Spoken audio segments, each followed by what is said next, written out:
There is a fundamental law in the galaxy that every sentient species learns before they even discover hyperdrive: big equals strong.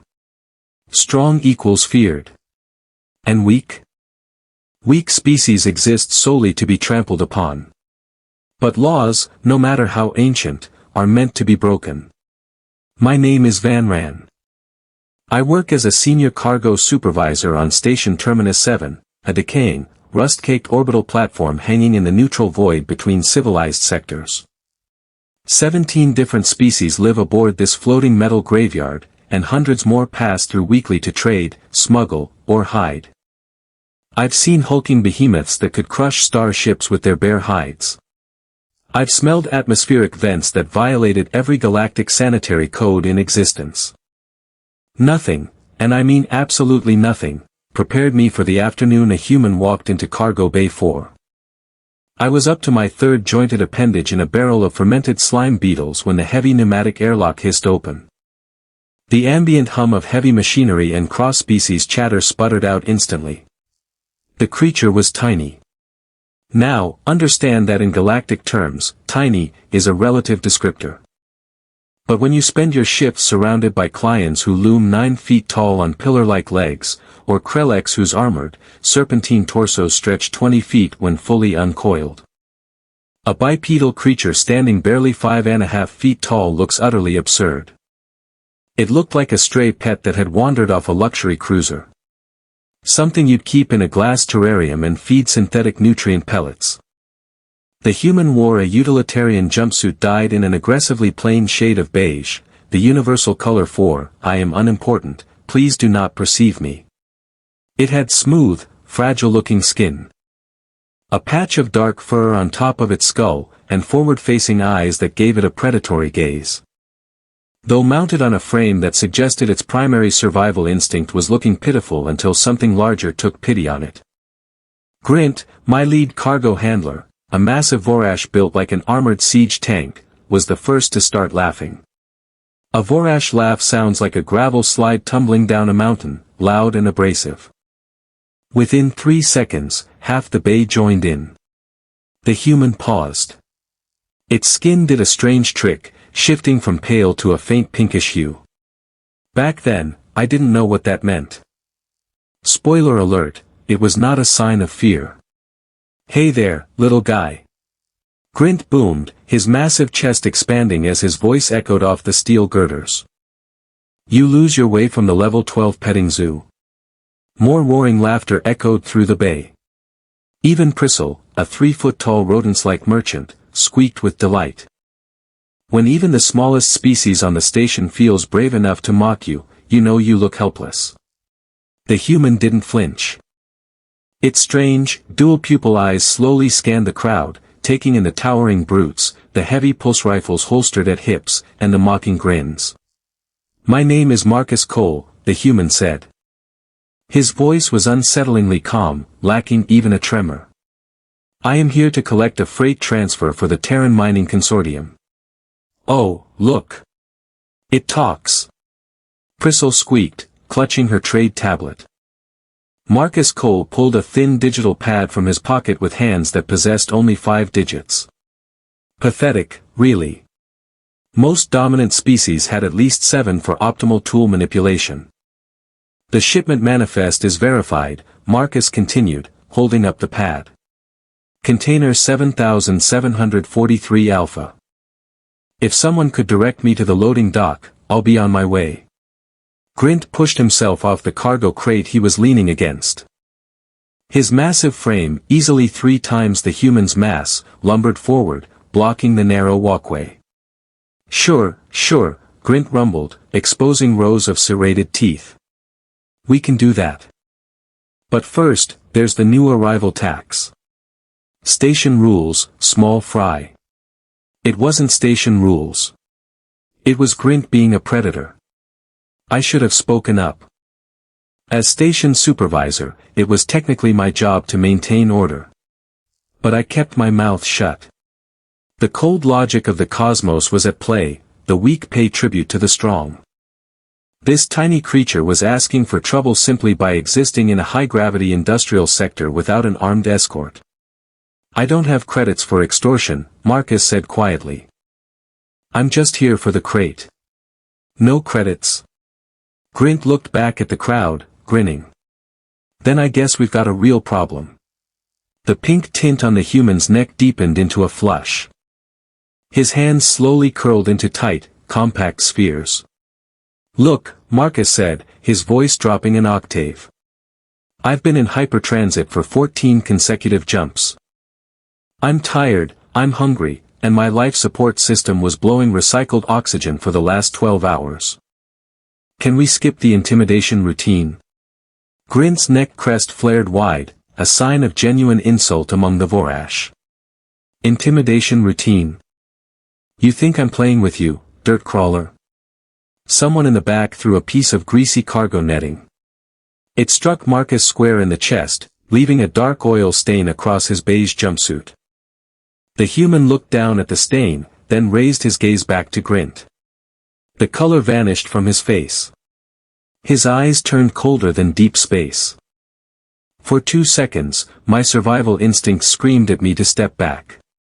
It was a fleeting glitch in my neural pathways, a whisper of ancient intuition. But I buried it. I was an idiot, and I assumed the small creature was merely cornered. Fine, Marcus whispered. You want to do this? Let's do it. Grint cracked his neck vertebrae with a sound like snapping timber. He thought he was about to give a crowd-pleasing beatdown. He had no idea he was about to open a door to something that would leave the entire sector drenched in terror. When a small creature decides to stand its ground against a giant, the crowd doesn't watch for a contest, they watch for the splatter. But evolution works in terrifying ways on planets the rest of the galaxy avoids. Cargo handling across all 4 bays gridded to a halt. Mechanics dropped their plasma wrenches, drivers parked their loaders, and dozens of alien species formed a broad circle around the confrontation. High-stakes violence was the best free entertainment on Terminus 7. Marcus Cole set his data pad onto a clean metal crate with meticulous care. He smoothed down his stained jumpsuit, rotated his shoulders, and took a low, balanced stance. Here's how this works, Rat, Grint announced, playing directly to the roaring onlookers. You're going to get down on all 4 of those flimsy little limbs. You're going to crawl to the airlock, and you're going to apologize to every real species in this bay for wasting our air. Do that, and I might not snap your arms. Marcus tilted his head. So your plan is public assault and extortion in front of 37 witnesses and 12 operational security cameras? Grint let out a booming laugh. Security cameras? You think station security gives a damn about a hairless monkey? They don't come down to Cargo Bay 4 unless there's a hull breach. He wasn't lying. Station security was corrupt, understaffed, and terrified of the industrial cartels. Marcus glanced around the circle. His eyes met mine for a fraction of a second, and a strange sensation twisted my inner organs. It felt like judgment. Nobody is going to step in, human. Priscilla shouted from the safety of a high shelf. You're alone. Marcus nodded slowly. Yeah. Looks like it. Then, he did something that chilled my blood. He smiled. It wasn't a smile of submission or panic. It was a flash of flat, dull omnivore teeth. You know, Marcus said conversationally, rolling his neck, the thing about humans is that we evolved on a death world called Earth. We didn't have heavy armor, hyperdense claws, or venom. But we had something else. We were persistence predators. Grint frowned, his heavy brow furrowing. Why are you talking? Because, Marcus continued, stepping forward, back home, when our ancestors hunted prey, they didn't overpower it instantly. They just kept tracking it. Hour after hour. Day after day.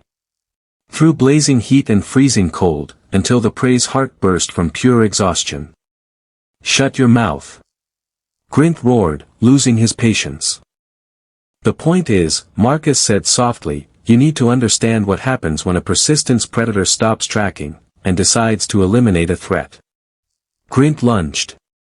His massive, armored fist telegraphed a strike that could have shattered a steel bulkhead. Marcus didn't try to block it. He didn't even run. He ducked under the swinging arm with terrifying agility, stepping deep into Grint's guard. His right arm snapped forward, driving an elbow with surgical precision directly into the soft flesh of Grint's exposed throat. Grint made a wet, choking sound, stumbling backward 3 steps while gasping for air. The crowd gasped. The silence that followed was absolute. Did the monkey just hit him? Someone muttered. Grint's shock instantly transformed into volcanic rage. Blood rushed to his facial crest. Puny worm, he bellowed, swinging his massive tail blade in a broad horizontal arc. The heavy appendage caught Marcus flush in the ribs. The force of the impact sounded like a structural beam snapping. The human was lifted off his feet, flying 10 feet through the air before crashing violently into a corrugated metal container. He slid down, coughing up bright, alarmingly crimson blood. The crowd erupted into cheers. Grint stalked forward, his heavy boots shaking the floor plates. I was going to let you walk away with broken limbs. Now I'm going to grind you into fertilizer. Marcus groaned, clutching his left chest. His breathing was ragged, whistling through broken teeth. Yet, agonizingly, impossibly, he began to push himself up. His left arm hung loose, clearly broken or dislocated. Blood trickled down his chin. But when he lifted his head, his remaining open eye locked onto Grint with an intensity that sent a wave of cold dread straight down my spine. He wasn't backing down. 2 of Grint's lieutenants, a massive, quadrupedal Kroll named Sorth and a hulking Krorian called Big J, stepped forward to cut off any escape routes. Come on then, Marcus wheezed, spitting a mouthful of blood onto the steel floor. Let's finish this. What followed wasn't a fight, it was an execution in slow motion. But as the human lay battered and bleeding, his eyes caught the overhead security monitors. A dark, terrifying crimson light began to pulse across the ceiling, signaling the arrival of something that made the entire station's soul shrivel. A human body is fragile compared to the behemoths of the void. But there is a point where sheer physical damage fails to break a creature's spirit, and that is when a fight stops being about survival, and becomes a promise of retribution. The 3 alien giants converged on the single human. Marcus didn't panic. He utilized every inch of space, moving with fluid, practiced mechanics that suggested formal military hand-to-hand training. When Sorth lunged with his manipulator appendages, Marcus didn't try to absorb the force, he grabbed Sorth's joint, used the creature's own forward momentum, and drove a heel directly into its primary leg joint. A sickening snap echoed through the bay. Sorth shrieked, collapsing into a heap of writhing limbs. Turning instantly, Marcus used Big J's incoming charge to his advantage. Grabbing the Krorian's harness and leveraging his own lower center of gravity to hurl the massive alien into an open cargo crate. It was a display of sheer, terrifying martial skill. But martial skill cannot bypass the fundamental laws of mass and force forever. For every devastating strike the human landed, he absorbed 3 in return. Grint's massive fists hammered down like hydraulic presses. A strike to the shoulder shattered Marcus's collarbone. A vicious kick to his midsection hurled him across the deck again. Yet every time Marcus hit the deck, he dragged himself back up. Blood, vivid, bright red human blood, was smeared across 4 different cargo containers. His left eye was swollen completely shut. His chest was caved in on one side. By all biological logic, he should have succumbed to neurogenic shock 10 minutes ago. Stay down, you stubborn parasite. Grint roared, breathing heavily, his own body bruised and bleeding from Marcus's targeted joint strikes. Just admit you're nothing. Marcus slumped against the base of my supervisory platform. His head rolled toward me. His single open eye locked onto mine. There was no pain in that eye. There was no fear, no pleading for help, no desperation. There was only calculation. He was recording everything. Every face in the crowd. Every species that was standing by, laughing, cheering, or silently watching his execution. He was filing us all away into a dark, mental ledger. Through split, bloody lips, Marcus whispered a single phrase that carried clearly across the quiet bay: "You are all going to regret this." Grint raised his heavy, steel-shod boot directly over Marcus's head. End of the line, dirt dweller. He was going to crush the human skull. It was murder, plain and simple, broadcasted live to 37 bystanders. I reached for my emergency comm link, my hands trembling violently, guilt finally gnawing through my cowardice. Before Grint's boot could descend, the station's ambient lights died. A second later, deep structural klaxons began to wail. These were not the standard alarms for cargo spills, atmospheric leaks, or local brawls. These were the primary hull impact sirens, the ancient frequencies designed to trigger primal survival instincts across dozens of species simultaneously. The overhead lighting flipped to a deep, blood-red emergency pulse. Then came the station-wide broadcast. The voice of the station commander, usually arrogant and detached, was trembling so violently he could barely pronounce the words, "All personnel. This is station command. We have an unauthorized, forced docking in progress at Sector 1. Repeat, forced docking.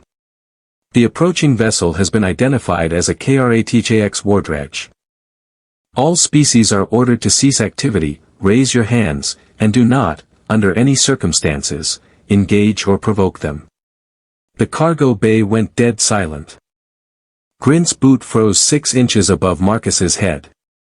His crest, which had been flared in triumphant rage, instantly collapsed flat against his skull.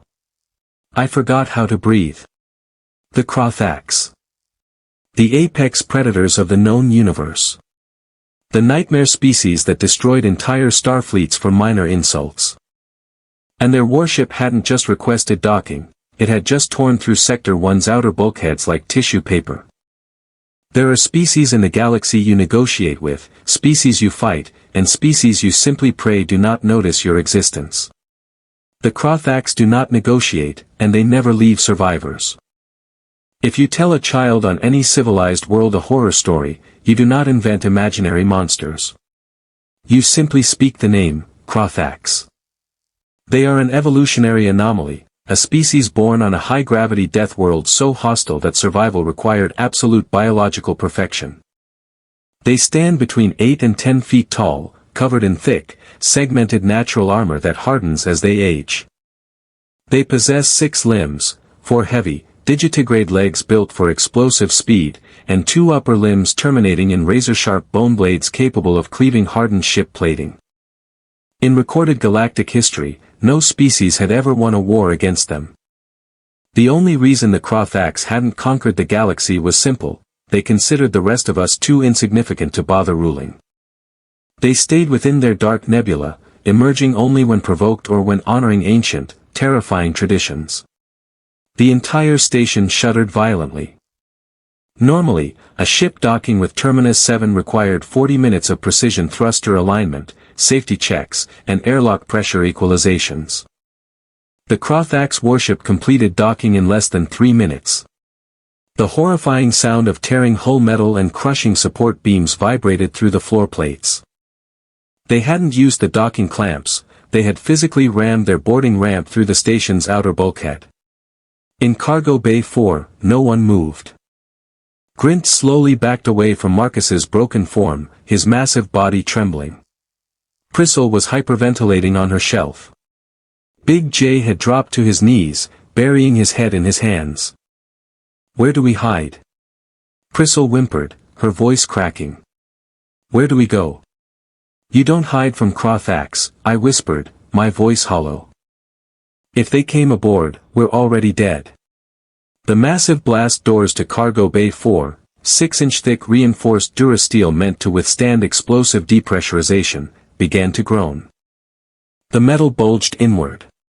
Then, with a deafening screech that tore through our auditory organs, the massive doors were peeled open like thin foil. Monstrous, four-clawed hands shoved the torn metal aside, tossing hundreds of tons of steel into the bay like trash. 3 Kra'thax warriors stepped through the dust and sparks. Seeing them in Holovid archives is nothing like standing in their presence. The air in the bay instantly turned cold, thick with the stench of ozone, burnt plasma, and a heavy, musk-like odor that my brain translated instantly as death. Their biological armor was dark obsidian, covered in battle scars and ancient lineage glyphs. Their heads were angular, terrifying masses of bone plates, housing 4 glowing visor eyes that cycled through optical spectrums. The lead warrior, taller than the others, his armor etched with deep golden ceremonial grooves, swept his glowing gaze across the room. Every alien in the bay froze under that gaze. It felt like a physical weight pressing down on our chests, evaluating our muscle mass, our threat level, and how quickly we could be butchered. Then, the lead warrior's eyes dropped to the floor. He saw the trail of red blood. He saw the battered, broken form of Marcus Cole crumpled against the container base. All 3 Kra'thax went dead, unnervingly still. Oh gods, I thought, my heart hammering against my ribs until it hurt. They came for the human. The human committed some offense against them, and now they're going to obliterate the entire station to erase him. The lead Kra'thax moved. He didn't run.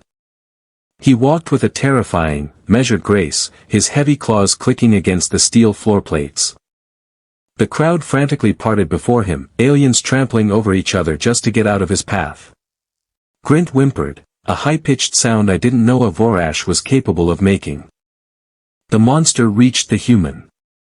He knelt down, his massive, armored frame casting a deep shadow over Marcus's broken body. One of his terrifying blade appendages extended, the monomolecular tip pointing directly at Marcus's exposed throat. I closed my eyes. I couldn't watch. I waited for the sound of tearing flesh. Instead, a voice rumbled through the deck, a sound so deep it vibrated in our teeth, speaking words that shattered everything we thought we knew about the universe. True terror isn't when a monster enters the room to kill you. True terror is realizing the monster belongs to someone you just tried to destroy. The low, vibrating rumble echoed off the cargo bay walls. It wasn't a roar of triumph. It was a resonant, deep vocalization in fluent galactic standard, tinged with a terrifying, suppressed fury. Little brother, who did this to you? My eyes snapped open. Little brother? Did the apex predator of the cosmos, the biological nightmare that had put entire star systems to the flame, just call a 5-foot-tall, hairless human little brother? Marcus opened his single unswollen eye, looking up at the terrifying visage above him. His lip twitched into a painful, bloody smidge of a grin. Hey, Kelvor, Marcus wheezed, his voice weak. Long time. Too long, the giant Kra'thax warrior replied. Your clan beacon transmitted distress coordinates. Internal physical trauma detected. We came at maximum burn. I appreciate the speed, Marcus coughed, wincing as he clutched his ribs. But, you could have used the civilian airlock. You're giving the locals a heart attack. Kelvor slowly turned his massive, angular head. His 4 glowing eyes scanned the 37 frozen, terrified aliens standing around the bay. His gaze lingered on Grint, whose armor was still stained with Marcus's blood, then on Sorth, then on Big J. Good, Kelvor growled softly. They should tremble. My mind was spinning out of control. Clan beacon. Clan. The Kra'thax were famous for being solitary, fiercely xenophobic warmongers who barely tolerated other Kra'thax, let alone alien species.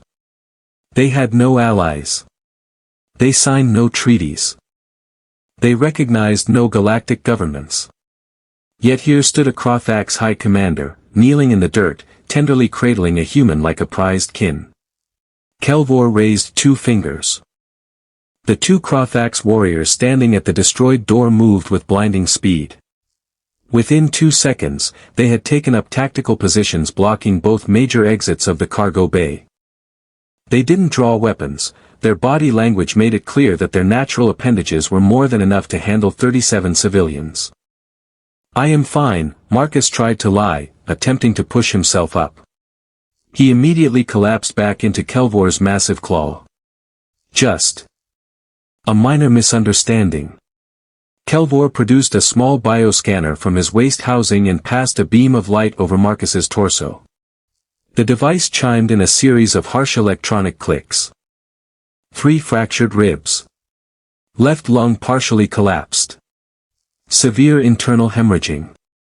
Dislocated shoulder, Kelvor recited, his voice dropping to a register that made the steel girders hum. "This is not a misunderstanding. This is attempted execution." Marcus winced. "When you frame it like that, it sounds worse than it was." Kelvor stood up to his full, imposing 9-foot height. The ambient temperature in the room seemed to drop another 10 degrees. "Who," Kelvor demanded, his voice ringing through the silent bay like a death knell, "did this?" No one spoke. You could hear the faint drip of oil from a broken loader 40 feet away. What we didn't know, what no one outside the high command of the military sectors knew, was the ancient Kra'thax law of Vakran, the blood debt. Decades prior, during the first expansion war, a human medical frigate had stumbled upon a dying Kra'thax dreadnought drifting into a star's corona. Instead of fleeing, the human crew had braved extreme radiation, boarded the burning ship, and pulled 3 wounded Kra'thax clan leaders from the inferno, losing half their own crew in the process. To the Kra'thax, a saved life creates an unbreakable bond that spans generations. They had adopted the entire human species into their royal clan structure, naming them little brothers, promising that any harm brought upon a human would be answered with the full, unbridled fury of the Kra'thax Empire. And we had just beaten 1/2 to death for fun. Kelvor's eyes cycled to a bright, violent crimson. "If no single coward steps forward," he declared, raising his razor-sharp arm blade, "then the entire bay is judged complicit. All will be harvested. When collective guilt means collective execution, a coward's silence becomes a death sentence." "Wait." The word burst out of my mouth before my brain could stop it. Every single eye in the bay, including 4 glowing, terrifying Kra'thax optical sensors, snapped directly toward me. I felt my knees buckle. My breathing hitched. I was a middle management cargo supervisor, built for signing digital manifests and eating fermented beetles, not standing up to literal war gods. Kelvor turned his massive torso toward my platform. "You speak. You possess knowledge." It was Grint. I squeaked, my voice cracking horribly before I managed to stabilize it. "Grint, Sorth, and Big J. They attacked the human. They tried to extort him." Grint shot me a look of pure, unadulterated hatred, but he was too terrified to move. "And what did you do?" Kelvor asked, stepping closer. His massive frame towered over my desk. "What did the rest of these 36 beings do while clan blood was spilled?" We just watched," I admitted, lowering my head in absolute shame. "We didn't help them, but we didn't stop them either." "A coward's distinction," Kelvor growled, his voice thick with disgust. "You prioritized your pathetic safety over honor. You allowed a little brother to be slaughtered for entertainment." "I know," I whispered. "I'm sorry." "Sorry does not wash away blood," Kelvor stated flatly. He turned away from me, pointing a razor-sharp appendage at Grint, who was attempting to squeeze his 9-foot frame behind a stack of shipping pallets. "You," Kelvor commanded. Grint made a desperate break for the ruined airlock. It was a foolish, panic-driven move. A Kra'thax warrior doesn't run, he intercepts. The warrior guarding the left exit blurred.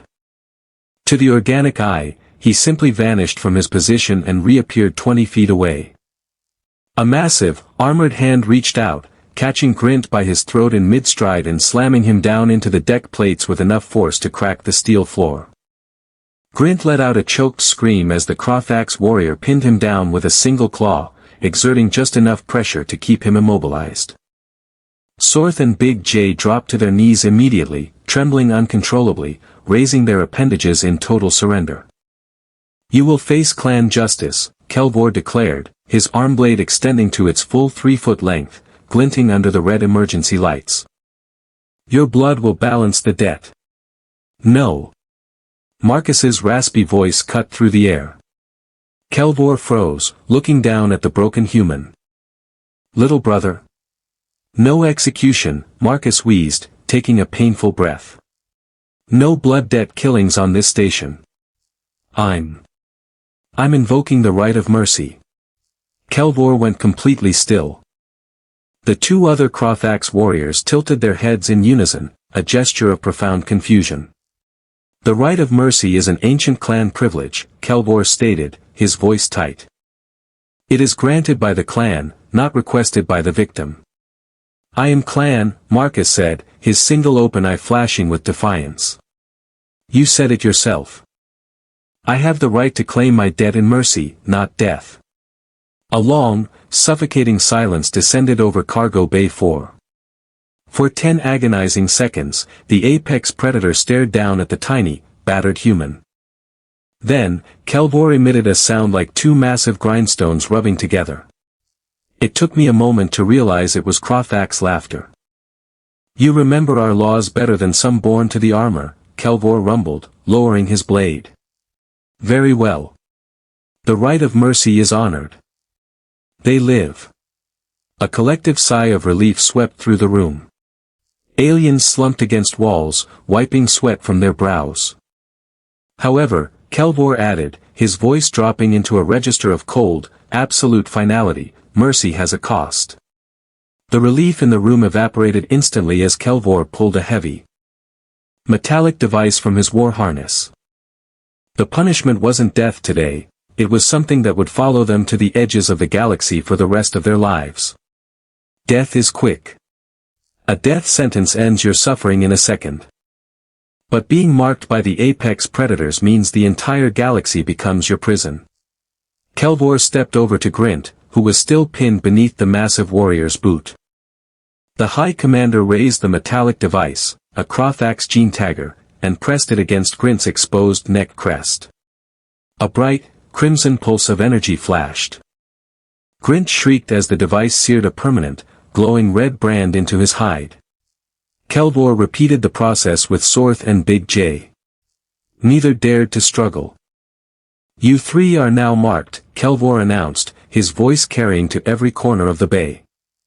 "Your genetic signatures, your faces, and your names have just been broadcasted to every Kra'thax warship, outpost, and hunting clan across all 6 sectors." Grint wept silently. Big wet tears spilling down his armored face. "You will never again enter a system we patrol," Kelvor continued coldly. "You will never trade on a world we protect. Every Kra'thax who sees your mark will know you as a coward who struck a little brother. You will live the rest of your days looking over your shoulders, waiting for the shadow that never leaves." He turned his glowing visor back to the rest of us. "As for the rest of you, you watched. You enjoyed the spectacle. You receive warning instead of judgment. Touch a human again, any human, anywhere in the galaxy, and there will be no right of mercy. There will be no discussion. There will only be ash." A message received. I squeaked out, bowing my head so low my snout nearly touched the desk. "Good," Kelvor said. Without another word, the High Commander reached down and scooped Marcus up into his massive arms. He handled the broken human with a terrifying, absurd gentleness, cradling him against his heavy chest armor like fragile glass. "We take little brother to our medical bay," Kelvor stated, turning toward the ruined doors. Station Terminus 7 doesn't have a Kra'thax-compatible medical suite," I pointed out helpfully, wanting desperately to be useful. "We brought one," Kelvor replied flatly. "It is attached to our dreadnought. We docked it against your lower deck. Station administration is going to complain about the structural damage," I muttered. Kelvor paused, turning his head slightly. "Tell your administration to submit a bill to our war fleet. We will pay it in plasma." No one was going to send that bill. As Kelvor carried Marcus toward the exit, the human looked back over the giant's shoulder. His face was a mask of bruises, his left eye swollen shut, blood caked across his jaw. He looked at Grint weeping on the floor. He looked at Priscilla cowering on her shelf. Then he looked at me. "For what it's worth," Marcus called out, his voice weak but clear, "I forgive you guys. But I don't forget." It was a simple statement. Honest. Calm. And utterly terrifying. The Kra'thax warriors disappeared into the dark corridor, leaving behind a ruined cargo bay, 3 marked criminals, and 34 witnesses who would never look at a human the same way again. The galaxy is vast, dangerous, and full of giant monsters. But the most dangerous creature in the void isn't the one with the biggest claws, it's the small one with the terrifying friends. The moments following the Kra'thax departure were chaotic. The moment the heavy, booming footsteps vanished down the corridor, Cargo Bay 4 erupted. Aliens were shouting, screaming into comlinks, sobbing uncontrollably, or simply sitting on the floor staring at the ceiling in catatonic shock. Priscilla was rocking back and forth on her shelf, muttering incoherently about tiny death monsters. Big J sat heavy against a crate, his hands covering his face, refusing to speak. Grint remained on the floor where he had been pinned, staring blankly at the glowing crimson mark seared into his neck. What just happened?" Grint whispered, his voice completely broken. "What was that?" I walked slowly down from my supervisory platform. My legs felt like soft jelly, but I managed to stand near the pool of human blood that still stained the steel deck. "We learned a lesson," I said quietly, looking around at the shattered bay doors. "The hard way. The expensive way." "What lesson?" Priscilla squeaked from above. "Never assume you know a species' place in the galaxy based on their physical size," I said, looking at the blood on the floor. "And above all else, never, ever mess with a human. Because they're strong?" Grint asked, his voice trembling. "No," I replied, looking toward the dark corridor where the dreadnought was docked. "Because they have friends. Monstrous, terrifying friends who treat unauthorized docking as a polite suggestion. And who will tear a star station apart just to pick up a broken little brother." I walked over to the crate where Marcus had carefully placed his data pad before the fight started. The screen was still glowing softly. The shipment manifest was still visible, container 7743 Alpha. Contents, standard industrial mining drill bits. Value, 400 credits. A completely mundane, low-value cargo shipment. A routine errand for a low-level freighter pilot. I picked up the pad, logged into the station's master logistics grid, and personally marked container 7743 Alpha as Priority 1 exempt transport. I arranged for 3 heavy-duty loader droids to immediately haul the container directly down to the Kra'thax docking umbilical. I waived all station fees, added a formal note of apology signed in station master code, and marked the transaction as a gift from Cargo Bay 4. It was the very least I could do to ensure my station remained on the map tomorrow. Over the next few days, Station Terminus 7 slowly returned to a semblance of normal operation. The blast doors were replaced, the blood was scrubbed from the floor plates. And station administration quietly erased all security footage of the incident under classified military incursions. But it was a different kind of normal. You could see it in the way the cargo handlers moved. You could hear it in the way merchants negotiated. Everyone moved a little more carefully. Everyone spoke a little more politely. And whenever a new freighter docked, the dockworkers checked the species classification registry 3 times before raising their voices. 2 weeks later, the Kra'thax warship finally detached from our lower hull, slipping silently back into the dark void of the unmapped sectors. They didn't leave a message. They didn't pay for the damaged bulkheads. They didn't need to. Every night when I close my sensory organs to sleep, I still see Marcus Cole's face as he was carried out of the bay, battered, bloody, but entirely unbroken. And I remember his parting words echoing through the red emergency lights, "I forgive you. But I don't forget." The tiny human wasn't the prey. We were. And we had gotten insanely, impossibly lucky that on that day, mercy had won over justice. Tomorrow might be different. And that thought alone keeps half the station awake into the deep watches of the night.